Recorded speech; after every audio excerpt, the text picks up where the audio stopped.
5 నుంచి 6 బ్రెడ్లు తీసుకోండి. చిన్నగా పీసెస్ లాగా కట్ చేసుకోండి. నేను చూపించిన విధంగా కాకుండా ఇంకా చిన్నగా కూడా కట్ చేయొచ్చు.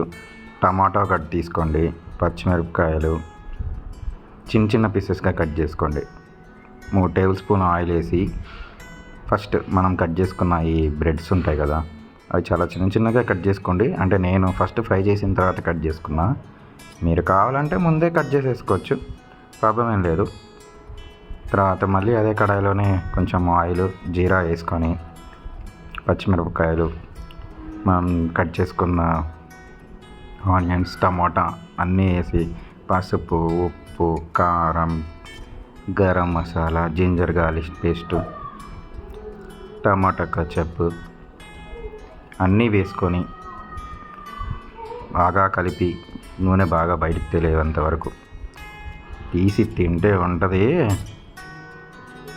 మేము పెట్టే ఎక్స్ప్రెషన్స్ కంటే ఇంకా సూపర్ ఉంటుందండి. ఎవరికైనా నోరు బాగాలేకపోతే సబ్స్క్రైబ్ చేయండి.